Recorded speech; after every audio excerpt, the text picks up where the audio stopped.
রাজপথে দাঁড়িয়ে আবু সাইদ তার জীবনটি শেষ হয়ে গেল। দর্শক, আপনারা দেখেছিলেন ছাত্র আন্দোলনে রাজপথে দাঁড়িয়ে আবু সাইদ এই পৃথিবী ছেড়ে চলে গেছেন। একেবারে গরিব অসহায় পরিবারের সন্তান ছিলেন আবু সাইদ।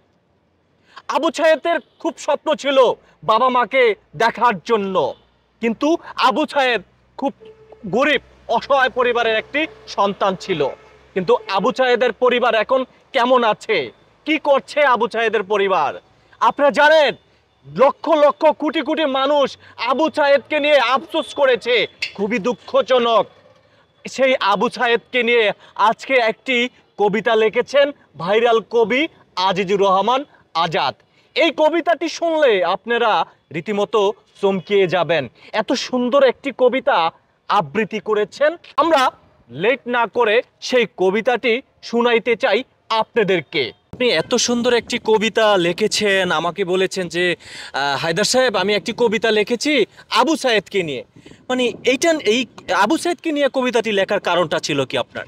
আসলে আপনারা জানেন, দেশবাসী জানে, আমি সবসময় বাস্তবতা নিয়ে লেখালেখি করি। সব কিছু যখনই যেটা দেশের যখন যে সময় যে জিনিস ঘটে ওইটার উপরে আমি লেখালেখি করি। তো এর আগেই একটা কবিতা লিখেছি, আর পরবর্তীতে যখন আমি জানতে পারলাম যে আবু সাইদ নামে একজন ছাত্র সে রাজপথে দাঁড়িয়ে তার জীবনটাকে দিয়ে দিয়েছে, তখন ওইটার কিছু, যেহেতু নেট ছিল না, নেট নাই বর্তমানে, তারপরে অনেক কষ্টে আমি কিছুটা সংবাদ সংগ্রহ করে তাকে নিয়ে কবিতাটা লিখেছি। আচ্ছা, তাহলে আমরা লেট না করে কবিতাটি শুরু করি ইনশাআল্লাহ। প্রিয় দর্শক, কবিতার নাম কাঁপলো না বুক চালাতে গুলি। কাঁপলো না বুক চালাতে গুলি, চালিয়েই দিলি বুকে, মানুষরূপী হায় না তোরা, থাকতে দিলি না সুখে। ধাউ ধাউ করে জ্বলছে আগুন, পুড়ছে সারা দেশ, কয় আবু সাইদকে মেরে তোরা করতে পারবি শেষ। লক্ষ লক্ষ আবু সাইদ নেমেছে রাজপথে, ভয় করে না ওরা আর এখন, মৃত্যু নিয়েছে হাতে।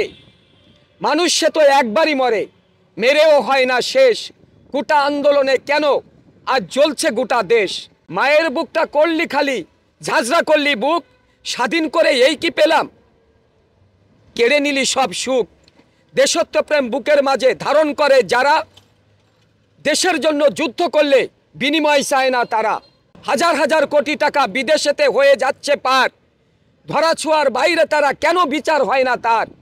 কোথায় তোমরা আম জনতা, শুনে রাখো কান খুলে, দেশটা কারোর বাবার নয়, যেও না তোমরা ভুলে। ন্যায়সঙ্গত দাবি নিয়ে ছাত্ররা নেমেছে রাজপথে, অধিকারটা আদায় করে তবেই ফিরবে ঘরে। আসসালামু আলাইকুম ওয়া রাহমাতুল্লাহি ওয়া বারাকাতু। প্রিয় দেশবাসী, ভাই বোন, বন্ধুরা, আবু সাইদ আর নেই। আবু সাইদ চলে গেছে আমাদের মাঝ থেকে, কিন্তু লক্ষ লক্ষ আবু সাইদের জন্ম হয়েছে বাংলার বুকে। যখন কোনো মানুষ দেশত্বপ্রেম বুকে ধারণ করে দেশের জন্য জীবন দিতে প্রস্তুত হয়ে যায়, তখন সে বিনিময়ে কিছু চায় না, কারণ সে দেশকে ভালোবাসে, ভালোবাসে এই মাটিকে, ভালোবাসে এ দেশের আগামী প্রজন্মকে। আমি আমার জায়গা থেকে আমার কথা বলছি, এদেশ আমার, এদেশ আপনার, এদেশ আমাদের সকলের। এদেশে যদি এখন কোনো যুদ্ধ বাধে, আমি কিন্তু বিনিময়ে কিছু চাইব না, কারণ আমি আমার দেশকে ভালোবাসি। সেই ভালোবাসার অধিকার নিয়ে আমি আমার জীবন দিয়ে, আমার বুকের শেষ রক্ত দিয়ে হলেও এ দেশকে আমি রক্ষা করার চেষ্টা করব, কারণ এ দেশ আমার।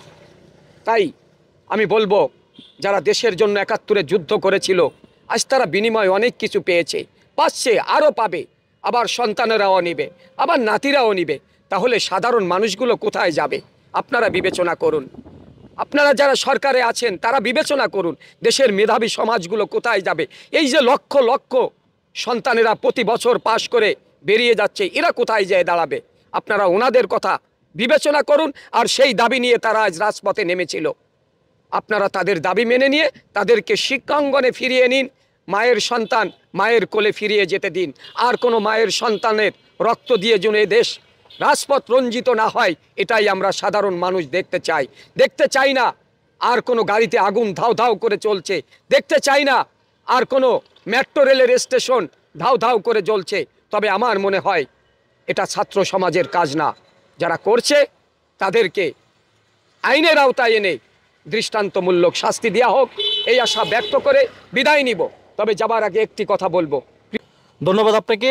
এই যে আবু সায়েদ যেই কবিতাটি আপনারা শুনেছেন, তার প্রাণটি কিন্তু চলে গেল। আবু সায়েদ কিন্তু একেবারে গরিব অসহায় পরিবারের সন্তান ছিলেন আবু সায়েদ। এই আবু সায়েদের বাড়ি হচ্ছে রংপুরে। আবু সায়েদকে নিয়ে রংপুর মোচড়ে কিন্তু একটি চত্বর নামধারী করা হয়েছে, আবু সায়েদ চত্বর। দর্শক, আমি আরিফ আদার রয়েছি আপনাদের সঙ্গে। এই আবু সায়েদের পরিবার এখন কেমন আছে, কি করছে, আমি সেখানে যে তাদের আবু সায়েদের বাবা মায়ের কাছ থেকে খোঁজখবর নিয়ে দেখব যে তারা এখন কেমন আছে।